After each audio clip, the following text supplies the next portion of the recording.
आदाब नाजरीन, आप सभी का इस्तकबाल है मुल्क की बात में। मैं हूं आपके साथ नेहा सिंह। खबरें शुरू करने से पहले एक नजर सुर्खियों पर। ईरान की हिमायत में हिजबुल्लाह ने ट्रंप को जारी की चेतावनी। ईरान के खिलाफ जंग में उतरने से पहले घबराया ट्रंप। ईरान के ताबड़तोड़ हमलों से इजरायली सेटलर्स की हालत खराब। हमलों से बचने के लिए शेल्टर्स मिली मुस्तकिल पनाह। ईरान के साथ इजरायल को जंग पड़ रही भारी। लंबी जंग में इजरायल के एरो इंटरसेप्टर हो सकते हैं खत्म। पाक आर्मी चीफ की ट्रंप के लिए नोबेल की सिफारिश। आसिम मुनीर को व्हाइट हाउस में मिली थी दावत। पाकिस्तानी आर्मी चीफ ने अमेरिका में उगला जहर। भारत को तोड़कर 1971 का बदला लेने की कही बात। ईरान की अस्तारा सरहद पर फंसा हिंदुस्तानी टूरिस्ट। अजरबैजान ने हिंदुस्तानी टूरिस्ट को एंट्री देने से किया इनकार। बटला हाउस पर बुलडोजर की कार्रवाई टली। 52 में से 44 प्लॉटों को राहत। अमल तशद्दुद मामले में चार्जशीट दाखिल। जफर अली समेत 23 अफराद को मुलजिम बनाया। कश्मीरी सिल्क कारपेट से लेकर सिल्वर कैंडल स्टैंड तक पीएम मोदी ने 3 देशों के दौरे पर दिए तोहफे। दिल्ली में नेत्रा सिस्टम होने जा रहा है लॉन्च। खुफिया आंख की तरह करेगा काम। नाजरीन, हमें ऐसा खदशा है कि सच्ची खबरें दिखाने में हमें जल्द ही चुनौतियों का सामना करना पड़ सकता है और हमारे यूट्यूब चैनल तहजीब टीवी को टर्मिनेट भी किया जा सकता है। इसीलिए आपसे गुजारिश है कि हमारे नए चैनल जिसका नाम है तहजीब टीवी ऑफिशियल, आप उसे अभी सब्सक्राइब कर लें, ताकि अगर हमारा ओरिजिनल चैनल तहजीब टीवी किसी भी वक्त टर्मिनेट हो जाए तो आप आसानी से हमारे बैकअप चैनल से जुड़ सकें। हमारे नए चैनल तहजीब टीवी ऑफिशियल का लिंक डिस्क्रिप्शन में दिया गया है। शुक्रिया। ईरान को जंग के मैदान में अकेला समझने की भूल करने वाले अमेरिका और इजरायल को लेबनान के हिजबुल्लाह ने बड़ी चेतावनी जारी की है। बीते रोज ट्रंप ने जब ईरान को सरेंडर करने की धमकी दी तो ईरानी इनकलाब के leader Ayatollah Syed Ali Khamenei ने ट्रंप की ऐसी खटिया खड़ी कर दी कि दुनिया हैरान रह गई थी। इसी कड़ी में अब ईरान की हिमायत में आवाज उठाते हुए हिजबुल्लाह ने भी ट्रंप को लताड़ लगाई है। हिजबुल्लाह ने अमेरिका को धमकाते हुए कहा है कि अगर ईरानी सुप्रीम लीडर की जान पर आंच आई तो अमेरिका इजरायल को इसके बहुत खतरनाक नतीजे भुगतने पड़ेंगे। ईरान और हिजबुल्लाह की खतरनाक चेतावनी के बाद खबर है कि अमेरिकी सदर अब कश्मकश में पड़ गया है कि वो ईरान के खिलाफ जंग में इजरायल के साथ उतरे या फिर ना उतरे। ये वाज़ेह इशारा है कि ट्रंप की ईरान से डायरेक्टली जंग से पहले ही हालत खराब हो गई है। मिडिल ईस्ट में जारी जंग और फसाद में इजराइल अमेरिका के लिए सबसे बड़ा दुश्मन ईरान है, जिसके हौसले इतने बुलंद हैं कि इतने खतरनाक हमलों के बावजूद ईरान की बुनियाद जस की तस टिकी हुई है। अमेरिका और इजराइल को यही बात खटक रही है कि पूरे मिडिल ईस्ट के बड़े बड़े इस्लामिक और अरब ममालिक बिना किसी हिचकिचाहट के उसकी इताअत कर रहे हैं, लेकिन ईरान बेबाकी से इजराइल और अमेरिका के साथ जंग कर रहा है और मुंह तोड़ जवाब दे रहा है। और इस बात का यकीन ईरान ने बीते कुछ दिनों पूरी दुनिया को दे दिया। इजराइल जब ईरान को झुकाने में नामुमकिन रहा तो अब अमेरिका ईरान को फौजी कार्रवाई की धमकियां देने पर उतर आया है, मगर इसका जवाब भी ईरान ने बीते रोज ट्रंप को दे दिया। अब ईरान की हिमायत में उतरते हुए लेबनान ने भी अमेरिका इजराइल को बड़ी चेतावनी जारी कर दी है। हिजबुल्लाह लेबनान में ईरान की प्रॉक्सी है जो अरसे दराज से इजराइल अमेरिका के जुल्म के खिलाफ लड़ रहा है। न्यूज वेबसाइट अल मयादीन के मुताबिक हिजबुल्लाह ने सैयद अली खामनेई के खिलाफ हाल ही में अमेरिका इजराइल की धमकियों की मजम्मत की, ईरान के तई अटूट हिमायत की कसम खाई। लेबनान में इस्लामी प्रतिरोध हिजबुल्लाह ने ईरान में इस्लामी क्रांति के नेता सैयद अली खामनेई के खिलाफ हाल ही में की गई धमकियों की आज सख्त मजम्मत की। ग्रुप ने इन तबसीरों को लापरवाह बताया और चेतावनी दी कि इस तरह के उकसावे के अमेरिका इजराइल के लिए बहुत भयंकर और तबाहकुन नतीजे हो सकते हैं। कड़े अल्फाज में जारी बयान में हिजबुल्लाह ने इस बात पर जोर दिया कि धमकियों के पीछे जो लोग हैं वो या तो ईरान के अंदर और वसी इस्लामी दुनिया में सैयद खामनेई की रूहानी और सियासी हैसियत को समझने में नाकाम है या जानबूझकर उसकी नाफरमानी कर रहे हैं। सिर्फ अयातुल्लाह के खिलाफ कहना ही करोड़ों चाहने वालों और इस्लाम से जुड़े लोगों की तौहीन है और ये पूरी तरह से मजम्मत के काबिल है। आज हम उनके इर्द गिर्द और भी ज्यादा मजबूत और एकजुट हैं। अमेरिका ने ईरान या अयातुल्लाह खामनेई की तरफ आंख भी उठाई तो वो बुरा हाल होगा कि कोई बचाने बीच में नहीं आएगा। दुनिया में सुपर पावर होने का डंका बजाने वाले देश अमेरिका की ईरान और हिजबुल्लाह ने जब ऐसी मिट्टी खराब कर दी तो ट्रंप की अक्ल के घोड़े उल्टी दिशा में दौड़ने के बजाय सही दिशा में दौड़ने लगे और वो सोच में पड़ गया कि क्या वाकई ईरान के खिलाफ डायरेक्ट जंग करनी चाहिए। द गार्जियन के मुताबिक डोनाल्ड ट्रंप ने कहा कि वो अभी ये फैसला नहीं ले पा रहे हैं कि अपने देश को इजराइल के नए वॉर में शामिल करना है या नहीं। ट्रंप का ये बयान ईरान और हिजबुल्लाह की वाज़ेह चेतावनी के बाद आया, जिसमें ईरान के सुप्रीम लीडर ने कहा कि अगर अमेरिका ने हमले करने के लिए अपनी फौज तैनात की तो उसे नाकाबिले तलाफी नुकसान का सामना करना पड़ेगा। अयातुल्लाह अली खामनेई ने अपनी पहले तबसरे में कहा था कि इजराइल ने ने जंग शुरू करके एक बड़ी गलती की है। सरकारी टीवी पर एक बयान में उन्होंने कहा, अमेरिकियों को ये पता होना चाहिए कि किसी भी अमेरिकी फौज के दखल से बिलाशुबा तबाहकुन नुकसान होगा जिसे अमेरिका झेल नहीं पाएगा। न्यूयॉर्क टाइम्स ने अमेरिकी खुफिया अफसरान के हवाले से बताया कि अगर वॉशिंगटन जंग में शामिल हो जाता है तो तेहरान मिडिल ईस्ट में अमेरिकी ठिकानों पर मिसाइलें और दीगर टेक्नोलॉजी से हमला करने के लिए तैयार है। अब ईरान की धमकी के बाद ट्रंप कश्मकश में है कि वो क्या करे। व्हाइट हाउस में बात करते हुए ट्रंप ने कहा कि उसने अभी तक जंग में दाखिल होने के बारे में आखिरी फैसला नहीं लिया है। पेंटागन ने इजराइल के मिसाइल दफाई निजाम को मजबूत किया है और अब अमरीकी इंटरसेप्टर जखीरे में कमी फिक्र का सबब बन रही है। वॉल स्ट्रीट जर्नल से एक अमरीकी ओहदेदार ने कहा कि अगर ईरान के साथ तनाजा ज्यादा लंबा खिंचता है तो इजराइल को अपने एरो इंटरसेप्टर जखीरे में कमी का सामना हो सकता है। स्ट्रेटेजिक और इंटरनेशनल स्टडीज मरकज के दिफाई मिसाइल मंसूबे के डायरेक्टर टॉम क्राको ने वॉल स्ट्रीट जर्नल के लिए जारी करदा बयान में कहा है कि एरो इंटरसेप्टर तवील अल मसाफत बैलिस्टिक मिसाइलों के खिलाफ एक अहम दिफाई हथियार हैं और अगर ईरान के साथ जंग लंबी होती है तो इजराइल के एरो इंटरसेप्टर के स्टॉक खत्म हो सकते हैं। उन्होंने कहा है कि जून में तनाजा में शिद्दत आने के बाद पेंटागन ने खित्ते में इजाफी मिसाइल दिफाई निजाम डिप्लॉय किए हैं, लेकिन अमेरिकी इंटरसेप्टर जखायर में तेजी से कमी की वजह से खदशात में इजाफा हो रहा है। वॉशिंगटन इजराइल के दिफा को जमीन, समुद्र और हवा से मजबूत कर रहा है और उसे एक तवील अरसे से दिफाई निजाम पर दबाव का इल्म है। क्राको ने कहा कि ना तो अमेरिका सारा दिन बैठकर मिसाइल रोक सकता है और ना ही इजराइल। ईरान की जानिब से मुसलसल हमले किए जाने के बाद इजरायलियों ने जमीन के नीचे बने शेल्टरों में मुस्तकिल डेरे डाल दिए हैं, जबकि फिलिस्तीनी नस्ल के इजरायलियों को इन शेल्टरों में पनाह ना दिए जाने का मामला भी अब सामने आया है। न्यूज एजेंसी एसोसिएटेड प्रेस के मुताबिक ईरान की जानिब से 13 जून के बाद मुसलसल मिसाइल हमलों के बाद तेल अवीव समेत दीगर इजरायली शहरों के सेटलर्स ने जमीन के नीचे बनाई गई पनाहगाहों में मुस्तकिल पनाह इख्तियार कर ली है। इजरायली हुकूमत ने तेल अवीव समेत दीगर शहरों में जमीन के नीचे शेल्टर बना रखे हैं, जबकि जमीन के नीचे बने बस और मेट्रो स्टेशनों को भी पनाहगाह के तौर पर इस्तेमाल किया जा रहा है, जबकि फिलिस्तीनी नस्ल के इजरायली सेटलर्स को इन ठिकानों में दाखिल नहीं होने दिया जा रहा। अल जजीरा के मुताबिक लाखों फिलिस्तीनी नस्ल के इजरायली शहरी हैं जो यहूदी आबादी वाले इलाकों में मुकीम हैं, लेकिन ईरानी हमलों के बाद उन्हें जमीन के नीचे बने शेल्टरों में दाखिल नहीं होने दिया जा रहा। रिपोर्ट में बताया गया कि इजरायली सिर्फ खालिस यहूदी अफराद को ही जमीन के नीचे बनी पनाहगाहों में दाखिल होने की इजाजत दे रहे हैं। दिल्ली डेवलपमेंट अथॉरिटी यानी डीडीए ने बटला हाउस में खसरा नंबर 279 पर बने मकानों को गैर कानूनी करार देते हुए उन्हें खाली करने के लिए 15 दिन का नोटिस जारी किया था। फिलहाल कोर्ट ने उनमें से कुछ को आर्जी राहत फराहम की है। दिल्ली के बटला हाउस को, जिसे हाल ही में दिल्ली डेवलपमेंट अथॉरिटी की मिसमार करने वालों की लिस्ट में शामिल किया गया था, उनमें से कुछ को आर्जी राहत मिली है। कोर्ट में 52 में से 44 प्लॉटों को फ्रीज करने का हुक्म दिया है। बाकी 7 का मामला अभी भी हाई कोर्ट में जेरे इल्तिवा है। दिल्ली डेवलपमेंट अथॉरिटी यानी डीडीए ने खसरा नंबर 279 पर बने मकानों को गैर कानूनी करार देते हुए उन्हें खाली करने के लिए 15 दिन का नोटिस जारी किया है। इसके जवाब में वहां के लोगों ने दिल्ली हाई कोर्ट और साकेत कोर्ट का दरवाजा खटखटाया, जहां से उन्हें राहत मिलनी शुरू हो गई है।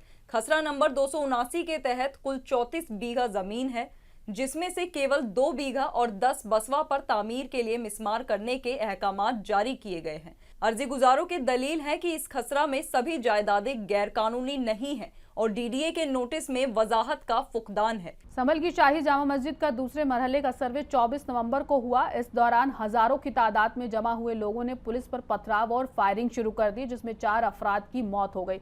इस मामले में पुलिस ने चार्जशीट भी दाखिल कर दी है। उत्तर प्रदेश के संभल में पिछले साल 24 नवंबर को शाही जामा मस्जिद के सर्वे के दौरान पेश आने वाली पुरतशद्दुद हिंसा के मामले में एसआईटी ने अदालत में चार्जशीट दाखिल की है। इस चार्जशीट में सपा के रुकने पार्लियामेंट जियाउर रहमान बर्क और जामा मस्जिद के सदर जफर अली समेत कुल 23 अफराद को मुल्जिम बनाया गया है।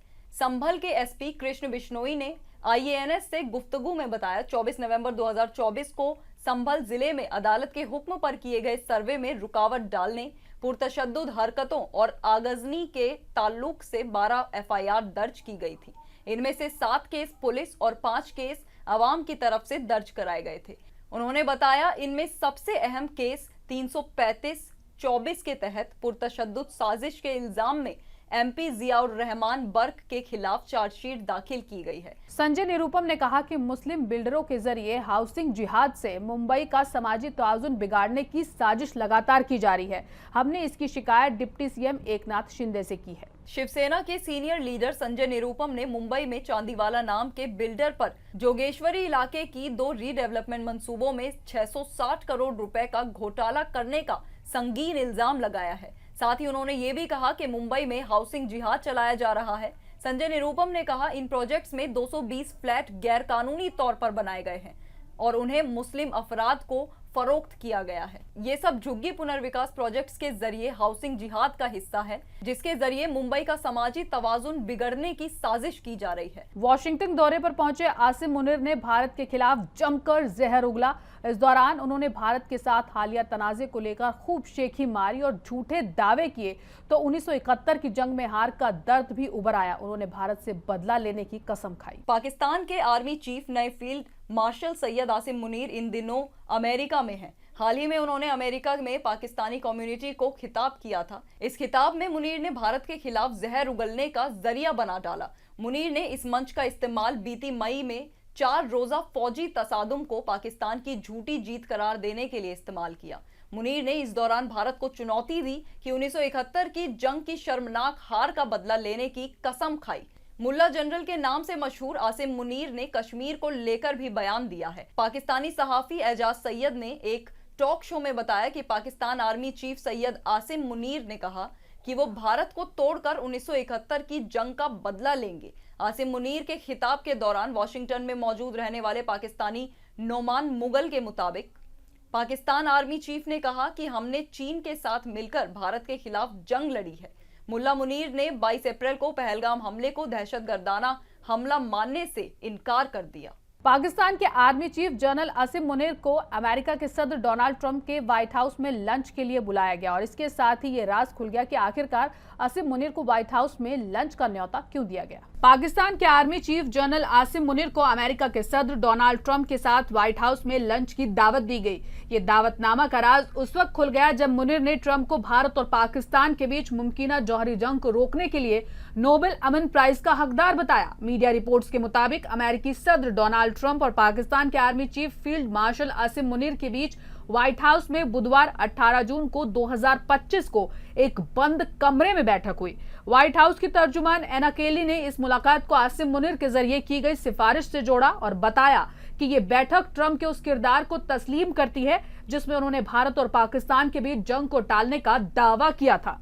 ट्रंप ने मीडिया से बातचीत में कहा कि मैंने एक जंग को रोका, मुझे पाकिस्तान से प्यार है। मोदी बहुत शानदार आदमी है, मैंने कल रात उनसे बात की, हम भारत के साथ तिजारती समझौते की सिमत में काम कर रहे हैं।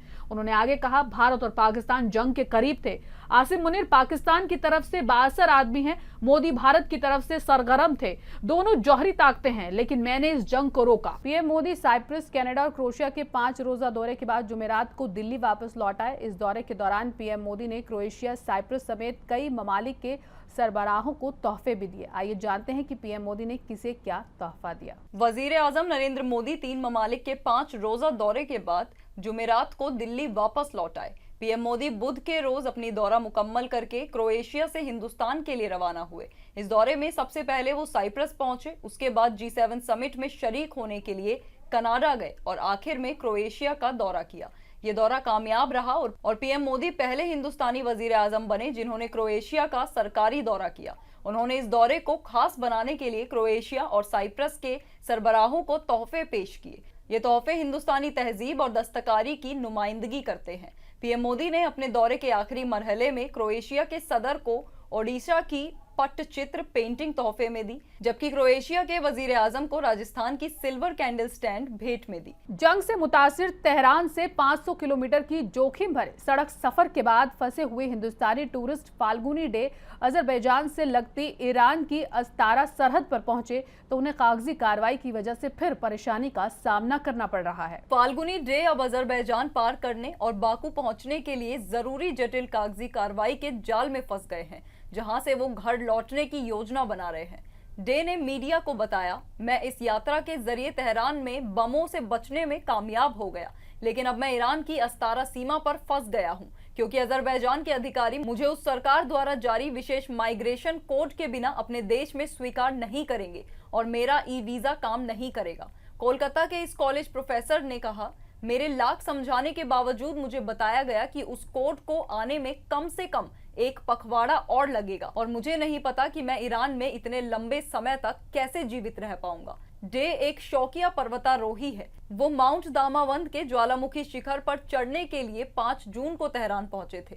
वो इजरायली मिसाइलों के कारण 17 जून तक तेहरान में फंसे रहे। इसके बाद उन्होंने सड़क मार्ग से शहर से भागने और अजरबैजान सीमा तक पहुंचने का हताश प्रयास किया। इजरायल और ईरान के बीच जंग जारी है। जंग के बीच हजारों भारतीय ईरान और इजरायल में फंसे हुए हैं। अकेले ईरान में ही 10,000 से ज्यादा भारतीय फंसे हैं, जिनमें आधे से ज्यादा स्टूडेंट्स हैं। इन्हें निकालने के लिए भारतीय हुकूमत ने ऑपरेशन सिंधु लॉन्च किया है। ईरान और इजरायल के बीच में जारी जंग लगातार भयंकर होती जा रही है। इजरायल जहां ईरान में राजधानी तेहरान, न्यूक्लियर साइट और फौजी ठिकानों को टारगेट कर रहा है, वहीं ईरान भी इजरायल में फौजी ठिकानों को तबाह करने में लगा है। जंग के बीच हजारों भारतीय ईरान और इजरायल में फंसे हुए हैं। अकेले ईरान में ही 10,000 से ज्यादा भारतीय फंसे हैं, जिनमें आधे से ज्यादा स्टूडेंट्स हैं। हुकूमत हिंद ने जंग के बीच से हिंदुस्तानियों को निकालने के लिए ऑपरेशन सिंधु लॉन्च किया है। ऑपरेशन सिंधु के तहत आज ईरान से 110 तलबा का ग्रुप दिल्ली पहुंच चुका है। इन तलबा को आर्मेनिया के रास्ते भारत लाया गया है। इंडिगो एयरलाइंस की फ्लाइट देर रात 3:43 पर दिल्ली लैंड हुई। इन 110 छात्रों में 94 जम्मू कश्मीर से हैं, जबकि 16 लोग अन्य 6 सूबों से हैं। ईरान से लौटने वाले छात्रों में 54 लड़कियां भी शामिल हैं। सकुशल देश वापस आने के बाद इन छात्रों के चेहरे पर खुशी साफ झलक रही थी। इजराइल और ईरान जंग के बीच भारत के जरिए अपने नागरिकों का रेस्क्यू करने पर तरुण ने बयान दिया। उन्होंने कहा कि भारत के पीएम नरेंद्र मोदी का मैं शुक्रिया करता हूं, जिन्होंने हिंदुस्तानियों की हिफाजत की है। हम लोगों का इवैक्यूएशन परसों स्टार्ट हुआ। हम लोगों को पहले आर्मेनिया लिया गया, वहाँ से हम कैपिटल गए, आर्मेनिया के कैपिटल येरेवान। उसके बाद हमारा इवैक्यूएशन वहीं से हुआ तो दोहा कतर, उसके बाद तो डायरेक्टली दिल्ली। फिर अभी हम दिल्ली में लैंड हुए सेफली सुबह। We are very thankful to central government. बहुत ही स्मूथ और सेफ लैंडिंग हुई हमारी, बहुत सेफ इवैक्यूएशन हुआ, किसी चीज़ की कोई प्रॉब्लम नहीं रही किसी भी पॉइंट पे। सारे ऑफिशियल्स ने हमारी हर पॉइंट पे बहुत हेल्प की। और ईरान के बीच में चल रहा संघर्ष हो, भारत ने अपने नागरिकों को सम्मान के साथ निकाला है और भारत के प्रधानमंत्री श्री नरेंद्र मोदी जी का मैं धन्यवाद करता हूं कि जिन्होंने भारत का, भारतीय जहां भी है, हमारा नागरिक जहां भी है, उसकी रक्षा की है। ये आज भी चलते युद्ध में से भारत के नागरिकों को निकाला गया है। ये बहुत गौरव का समय है और आज भारत की चमक व धमक पूरे विश्व में सुनाई दे रही है। दिल्ली पुलिस की काउंटर इंटेलिजेंस यूनिट अब नेत्रा सिस्टम का इस्तेमाल करेगी, जो ऑनलाइन सरगर्मियों पर नजर रखने में मदद करेगा। डीआरडीओ के जरिए डेवलप्ड ये system email, social media post और वीओआईपी कॉल पर भी निगरानी रखेगा। पुलिस की पैनी नजर से बचना अब और भी मुश्किल होगा। उनकी काउंटर इंटेलिजेंस यूनिट एक नया सिस्टम इस्तेमाल करने जा रही है। इस सिस्टम का नाम नेत्रा है। ये सिस्टम खुफिया आंख की तरह काम करेगा। ये सिस्टम ऑनलाइन सरगर्मियों पर नजर रखने में पुलिस की मदद करेगा। पुलिस अपने सिस्टम को और भी बेहतर बना रही है। इसके लिए नए सर्वर और सिस्टम लगाए जा रहे हैं। जरायों की माने तो नेत्रा की मदद से पुलिस ऑनलाइन खतरों को पहले ही पहचान लेगी और उन्हें रोक पाएगी। देश भर में ढूंढ ढूंढ कर बांग्लादेशियों को पकड़ा जा रहा है। गैर कानूनी कब्जाधारियों पर कार्रवाई की जा रही है। जैसे जैसे पुलिस की तफ्तीश आगे बढ़ रही है, न सिर्फ बिल में छुपे हुए गैर कानूनी बांग्लादेशी पुलिस की गिरफ्त में आ रहे हैं, बल्कि उनके कारनामों पर हैरत अंगेज इंकिशाफात भी हो रही है। जामनगर में कब्जाधारियों के गैर कानूनी सुल्तनत पर बुलडोजर चल ही रहा था कि गुजरात के भरूच और अंकलेश्वर से हैरान कर देने वाला मामला सामने आया है। खबर यह है कि भरूच से 44 गैर कानूनी बांग्लादेशी गिरफ्तार किए गए हैं। गिरफ्तार किए गए अफराद में 18 औरतें और 15 बच्चे शामिल हैं। ये तमाम लोग गैर कानूनी तौर पर छुपकर भरूच में रह रहे थे। दुर्ग में भी 14,000 अफराद से पूछताछ की जा रही है। मुलजिमों के पास किसी भी किस्म के दस्तावेज नहीं पाए गए। सूरत में भी 19 बांग्लादेशी पकड़े गए हैं। अब इन बांग्लादेशियों से पूछताछ की जा रही है कि उन्हें यहाँ कौन लाया, किसने साजिश के तहत इन्हें यहाँ बसाया, क्योंकि कार्रवाई सिर्फ बांग्लादेशियों पर नहीं बल्कि उन्हें बसाने वाले दलालों पर भी की जा रही है। नाज़रीन, मुल्क की बात में आज के लिए बस इतना ही। मुझे दीजिए इजाजत। आदाब।